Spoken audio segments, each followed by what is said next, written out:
আজকে কিছু কাজ ছিল গঙ্গার ওপারে, তাই গঙ্গা পারাপার করার একটা শর্টস বানিয়ে ফেললাম, ভাবলাম তোমাদের সাথে শেয়ার করি।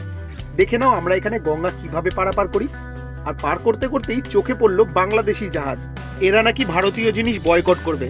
আরে ভারতীয় জিনিস বয়কট করলে কড়াইশুটি থেকে মটরশুটি হয়ে যাবে তোমরা। এই দেশটাকে নিয়ে বেশি কথা বলবো না, যখন আমরা রাশিয়া আমেরিকার সাথে ডিল করছি তাহলে এরা তো চুনো পুটি। আচ্ছা, তোমরা এই যে চলমান ভাসমান সবকিছু সেতু দেখছো না, এগুলোর পেছনে কিন্তু বিশাল একটা রক্তদান আছে। হ্যাঁ, অনেকজন ডুবে মরেছিল, তারপরে এইগুলো তৈরি হয়েছে। তারপরে লাইফ জ্যাকেট, অনেক কিছু অনেক কিছু অনেক কিছু, যেগুলো আর কিছুই নেই কিছুই নেই কিছুই নেই। আর এখানে লাইফ জ্যাকেট নিয়ে করবো কি? 2 মিনিট 2 মিনিট 4 মিনিটও এপার ওপার। সারাদিন যে রাস্তায় চলছি সেই রাস্তায় পাইপ খোঁড়া পোতাতে যা অবস্থা, ওখানের থেকে তো এখানে বেশি সেফ। এই দেখো, আবার প্রগতি নিয়ে কথা বলছি, ওটা যেন আবার আটকে না যায়, প্রগতি যেন চলতে থাকে বাবা। আচ্ছা, আমরা কিন্তু গঙ্গায় বাইকও পারাপার করতে পারি, তার জন্য টাকা লাগে।